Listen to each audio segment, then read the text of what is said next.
dua. Halo om, gua harus nyapain ya. Iya itu. Siap. Handap tetap bisa pakai itu om. Ini dia. Oke, dari situ tali handap tetap dari atas.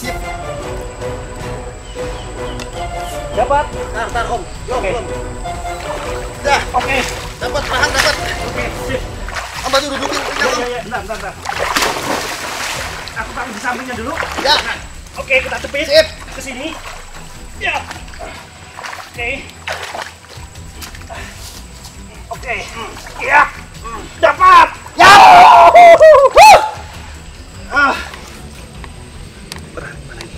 Ini kayak di sini. Kita masukin ke sini. Nah, ini dia udah ngelok. Oh, kuncinya gitu ya? Iya. Wah, Iya kan? sip. Oke. Mantap. Diulang lagi. Ya. Kita harus benar-benar kencang. Jadi gini Iya. teman-teman, buaya ini ketika dia buka rahang, itu tekanannya rendah. Ya bukaannya tuh rendah ya om ya. Tenaganya buka kurang. mulutnya dia Kurang. Tapi kalau misalkan neken, itu bisa sampai 2 ton tekanannya tuh. Kuatnya. Nah, kita bisa Tuh. dengan mudah tulang kita remuk. Terus giginya, Iya. ini dia kayak keluar dari bibirnya gitu. Dan itu bersilangan kayak gini. Jadi kalau misalkan sampai kena gigit, krak, otomatis pasti patah udah. Mau tangan mau apa juga.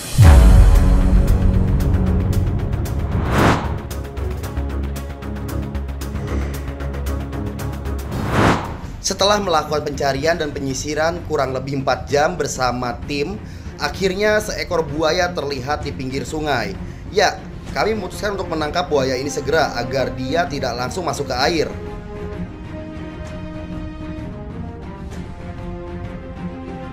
Dan api taruh sudah Eki. Kita harus mengendap-endap seperti ini karena semakin kita membuat percikan, buaya ini akan semakin panik dan berusaha untuk mencari tempat lari. Sekarang buaya itu masih ada di cekukan tanah dan memang sedang berjemur. Oke, ukurannya sekitar 1 sampai 1,5 meteran. Oke, mengendap seperti ini adalah cara terbaik untuk mendekati buaya ketika di air. Namun bahayanya jika sendiri, tentu kita harus waspada dengan adanya buaya lain yang ada di sekitar sini. Aja akan tubruk, ukurannya nggak seberapa besar. Ini masih juvenil, ukurannya masih anakan. Jadi saya akan coba untuk menggunakan tangan langsung. Namun tolong jangan tiru ini dimanapun ya teman-teman, karena ini memang harus menggunakan insting, naluri, dan keyakinan ke diri sendiri.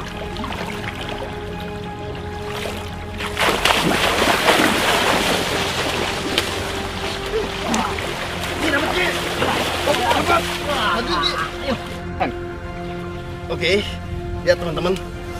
Ini untuk ukuran buaya kecil, lumayan juga. Tenaganya barusan ketika saya tangkap kuat sekali dan rahangnya lihat. Dia langsung membuka rahangnya teman-teman. Sejatinya buaya cenderung untuk tidak melawan ketika dalam kondisi terdesak seperti ini. Jadi bukan berarti hewan ini tidak ada perlawanan, tapi melainkan memang mereka umumnya adalah, nah lihat ini ketika kita provokasi seperti ini dia akan makin membuat si giginya terlihat makin besar. Namun ketika kita berikan gesekan di bawah mulutnya, hewan ini akan langsung mengunci.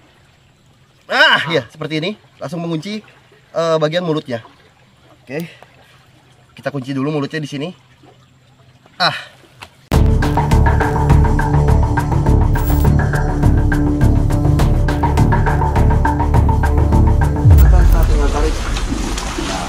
Ketika ada kayu masuk ke dalam kolamnya, dia langsung diangkat makanan. Betul, lihat tuh ancaman. Warnanya juga beda sama guys.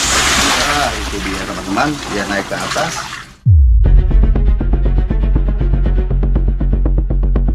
Laki ini ya om? Iya. Kelihatan dari posturnya.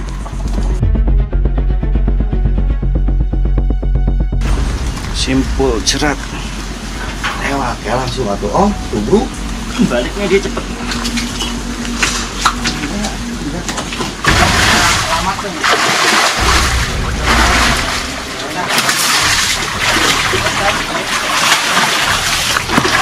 Basah. Pak Lurah izin, ini panjang nama isi PI ya. Salah badan. Keluarin langsung aja ya. Ya om, tarik aja dulu keluar. Dari luar kita isinya.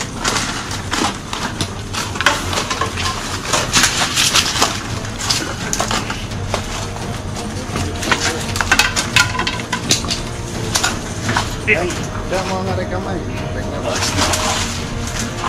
Oke. Lagi. Ya.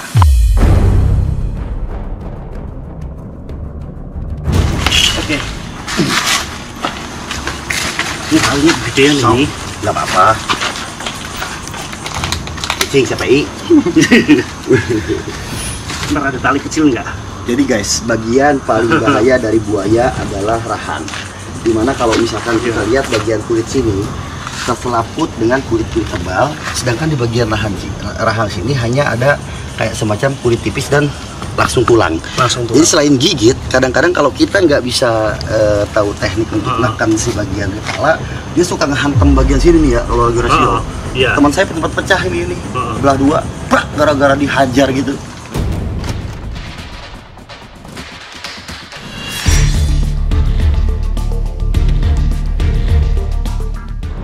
Biar nggak resiko ya. Santai bro, santai. Kita minta bantu ya. Sini. Kita harus nyangkutin pas di sini, nih di bagian antara taring tengah sama talinya licin guys. Shh, tenang.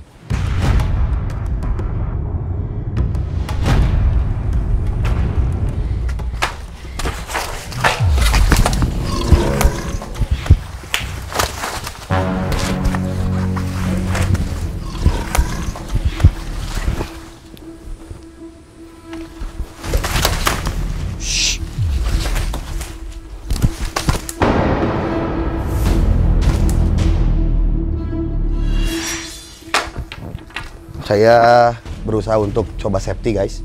Coba ini kadang-kadang juga bahaya. Enggak, ini gua buat pegang dulu. Yuk, balik. Balik.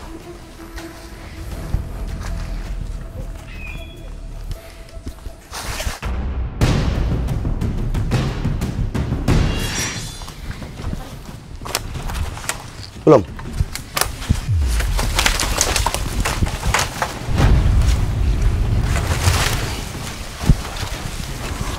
Sip. Ya, nggak udah bisa. Yap. Yuk. 2, 3. Ini fungsinya kenapa kita tarik kepalanya ke belakang. Ini supaya dia benar-benar kita bisa pastiin nggak bisa ke kanan atau ke kiri atau ke atas, karena kepala buaya ini semuanya tulang, ada selaput kulit kecil doang, dan kita harus benar-benar hati-hati sama rahang karena nih ada deretan gigi yang panjangnya kayak taring harimau. Cuma rahangnya itu 2 ton tekanannya ya guys. Nah ini kaki depan itu benar-benar harus kita ikat kuat. Kenapa? Karena kalau misalkan nggak kuat, khawatir dia ngeguling kayak tadi. Nah ini kita simpul lagi, tapi ini nggak bisa terlalu lama, takutnya ntar aliran darahnya nggak jalan malah bikin dia sakit.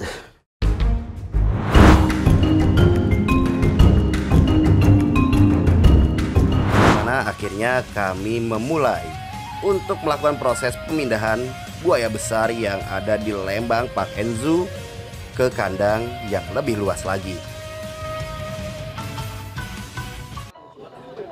Dengan ukuran 3,5 meter, buaya ini memiliki senjata utama yang harus kita selalu perhatikan, yaitu rahangnya, di mana tekanan dari rahang makhluk besar ini bisa mencapai 2 ton. Wow. Menggunakan bius adalah hal yang cukup beresiko karena bisa membuat buaya gagal jantung hingga mati. Akhirnya kami menggunakan teknik lama yang biasa digunakan untuk mengamankan buaya, yaitu menjerat mulutnya dengan tali hingga nantinya kita menutup mulutnya, kemudian membuat mulutnya tertutup hingga bisa mengangkat buaya ini bersama-sama ke kandang yang baru. Kami percayakan Om Tio untuk membuat simpul jerat. Ya, karena dia yang paling ahli mengenai tali temali, jadi Panji memperhatikan dari jauh. Om Tio juga adalah seorang expert atau ahli dalam menangani buaya, teman-teman. Dengan tenaga yang kuat, buaya ini melawan dengan membantingkan kepalanya ke kanan dan ke kiri, membuat saya dan Om Tio harus memasang safety tambahan. Dede Inon dan seorang zookeeper membantu kami di belakang sambil mengurai tali agar tidak kusut. Proses ini harus dikerjakan dengan sabar dan penuh kehati-hatian serta ketelitian. di mana tujuan kami melakukan pemindahan adalah untuk kesejahteraan hewan ini, bukan menyakiti hewan ini. Buaya ini terus melawan dan gak kehabisan tenaga. Malah makin lama anehnya buaya yang satu ini kok justru makin gesit gerakannya. Oke, kalau gitu Panji bakal lebih serius buat nanganin hewan besar yang satu ini. Agar bisa lekas segera kita pindahkan ke kandang yang lebih luas lagi teman-teman.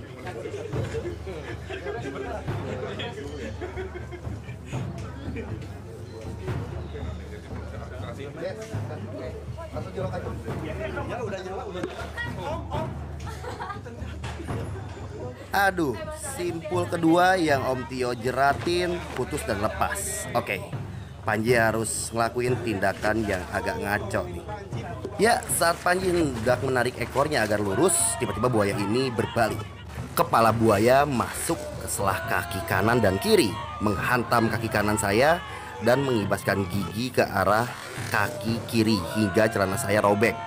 Nah, kalau teman-teman bingung lihat badan Panji bisa gerak sendiri-sendiri buat menghindari serangan dari buaya ini.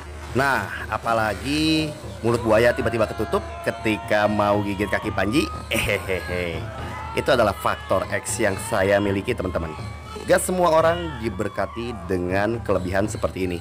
Alhamdulillah. Doa anak istri, ibu, ayah, dan keluarga yang ingin saya kembali dengan selamat juga menjadi kekuatan tambahan yang lebih dahsyat dari sekedar faktor X yang saya miliki. Jadi, tanpa itu semua, mohon untuk tidak meniru apa yang saya lakukan. Jangan tahan. Lemasin aja, santai. Ini maju dulu deh.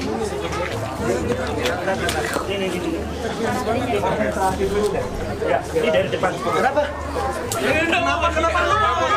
Slow banget dianya. Panji itu tipis namanya. Beberapa kali Om Tio berusaha untuk mencoba memasang safety kedua agar mulut buaya ini bisa tertutup dan kita segera bisa amankan. Namun tenaga buaya yang besar membuat safety kedua ini selalu lepas. Udah deh Om. Oke, habis ini Panji bantuin pakai doa deh. Tariknya. Oke, Panji harus diskusi dulu sama guru nih. Komandan saya yang dulu waktu Panji kecil ngajarin Panji cara nangkep buaya yang bener. Tuh, lihat dokumentasinya. Irfan tuh pura-pura nggak bisa teman-teman, padahal dia jago. Oke teman-teman, mulut buaya udah terikat dengan kuat, safety dan aman. Waktunya Panji rehat bentar karena pekerjaan selanjutnya ya biar dikerjain sama yang lain deh. Biar semuanya kebagian tugas.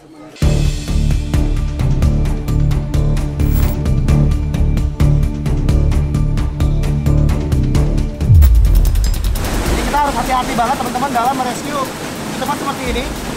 Karena kalau misalkan kita nggak tenggelam, karena kalau misalkan kita nggak termasuk, ini susah. Kali keluar di sini nih, di sini banget kita ini. Tuh gitu.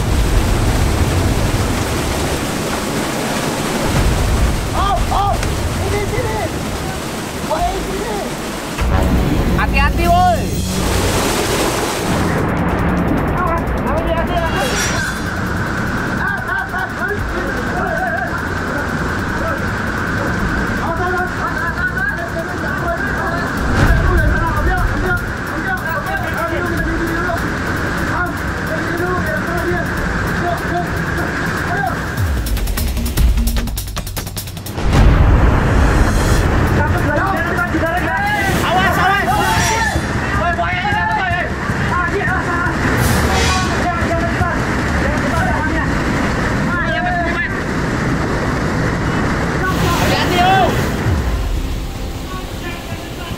Gila, itu buayanya. Awas! Oke. Coba. Awas, hati-hati, Mas. Hati-hati, Mas.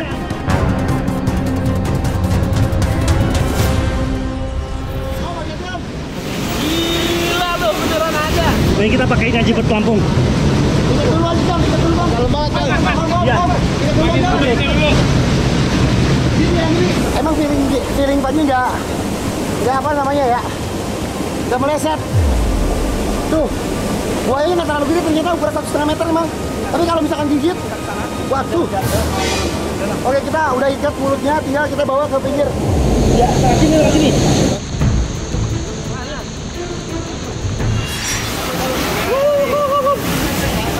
Dan.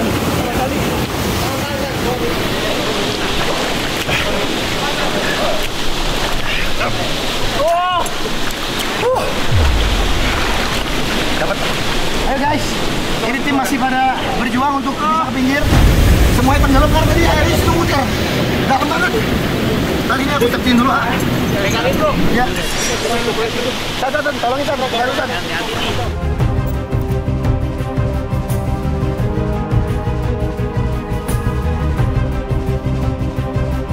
Nah itu aja lebih enak. Iya. Ini juga dulu, biar ya, biar lebih safety lah, biar lebih aman.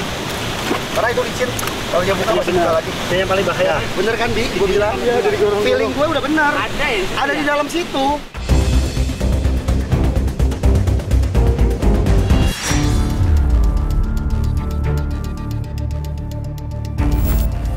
Up, go, up, good, hey.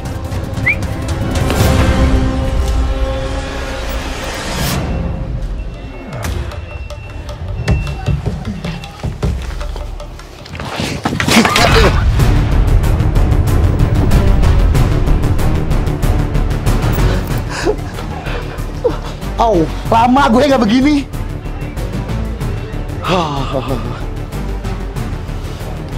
Kaki gue sakit. Kaki gue keberipet.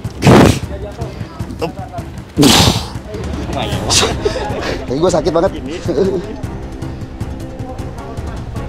Enggak, gue udah lama nggak begini soalnya, jadi feeling gue udah kurang peka. Kolot.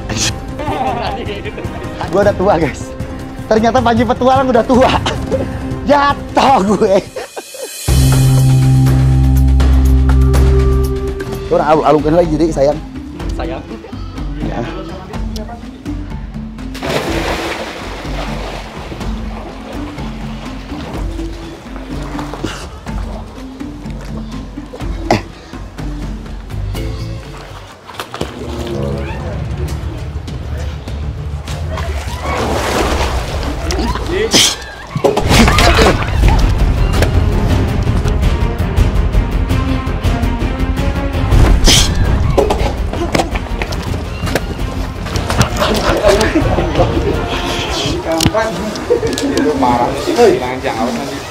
Udah. Kan kangen. Udah aman kok, aman. Dah yuk. Close. Bye.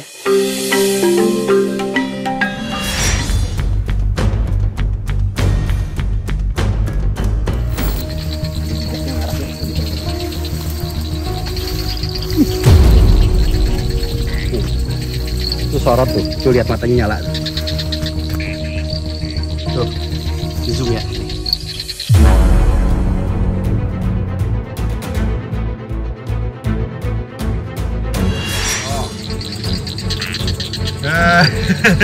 Predator, matanya nyala tuh. Kan ini ukurannya kurang lebih 2 meteran kayaknya.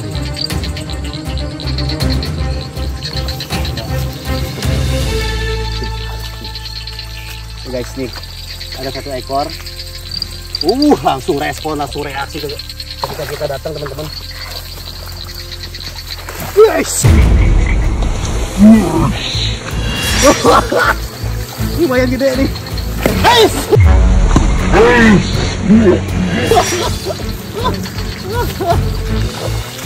Guys. Wus, ini keganasan buaya liar Kalimantan kayak gini. Ukurannya lumayan gede. Sekitar 1 meteran, tapi dia nggak mau kita ganggu, jadi tahu kalau kita ancaman. Jadi dia ketika kita deketin tuh, langsung nyerang kayak gitu teman-teman. Wow, saya akan coba untuk puterin dia dulu di belakang. Wah, ini banyak jejaknya juga sih ini. Banyak bekasnya. Oh iya, ini kayaknya porosus atau buaya muara, teman-teman. Oke. Gokil. Ada lubang di sini, teman-teman. Dalam banget. Kayaknya nggak cuma satu. Ada, Bu. Oh, jadi ternyata saya bisa ngikutin jejak-jejak yang rumput dari ilalang sama rumput-rumputan yang ada di sini yang rebah. Dan itu jadi persembunyian mereka kalau malam, teman-teman. Ukurannya juga nggak main-main nih, lumayan.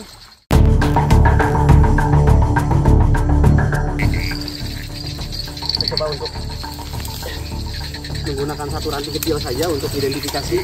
Jadi cara mengidentifikasi buaya, kita bisa hitung sisik dari tengkuk di sininya, teman-teman.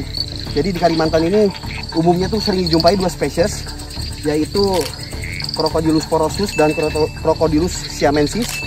Nah, yang ini sepertinya lebih ke arah, saya curiganya porosus sih, karena kalau dilihat dari sisik di punggungnya ini, nah ini ada dua sisik berjajar, 1, 2, dan di samping kanan 1, di samping kiri 1.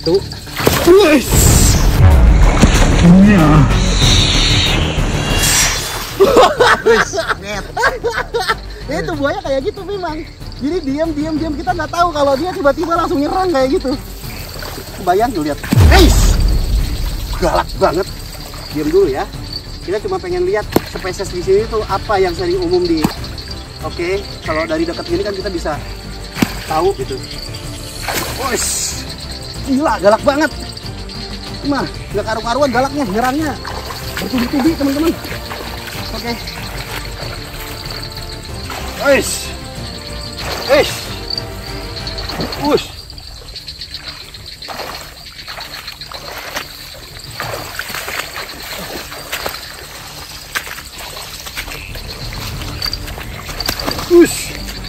Mana dia?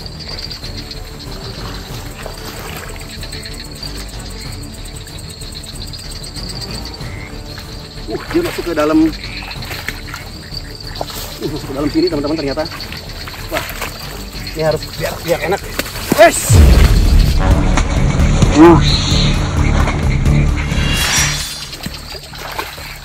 Wah, ini bukan main. Walaupun tenaganya udah habis, karena buaya itu cuma punya kekuatan 40 menit aja. Selebihnya dia biasanya lemes, teman-teman. Tapi yang ini kayaknya lebih bertenaga daripada yang biasa saya jumpai di ukuran yang sama. Apa karena buaya yang memang masih liar di alam, jadi beda dengan buaya-buaya yang biasanya saya suka lihat di penangkaran. Kalau yang di alam ini lebih, tuh ya, lebih agresif. Gila, bener-bener galak banget. Gokil. Oke, ini panjangnya kalau perkiraan saya sih udah fix sekitar 1,5 meteran. Dengan kelihatan anatominya kayaknya ini jantan, bukan betina. Soalnya kepalanya itu lebih besar daripada tubuh. Itu biasanya jantan kayak gitu. Kalau betina itu kepalanya bisa lebih kecil daripada tubuhnya, dan akurasinya itu lebih ke disseksing harusnya. Jadi kita balik, kita colok jari, dan kita lihat langsung lewat duburnya atau lewat kloakanya. Cuma yang ini kayaknya nggak bersahabat banget. Gila, yang kecilnya aja, yang ukurannya cuma 1,5 meterannya aja kayak gini, teman-teman. Apa kabar kalau udah ukurannya segede Rizka? Ya berarti udah jelas. Itu Rizka bukannya jinak ke Pak Ambo. Tapi memang dia ngerasa Pak Ambo tuh orang tuanya ya. Kalau kita lihat fenomena buaya Rizka sama Pak Ambo ya. Ternyata lihat galaknya lebih galak dari buaya dimanapun daerah sini. Emang Kaltim buayanya luar biasa.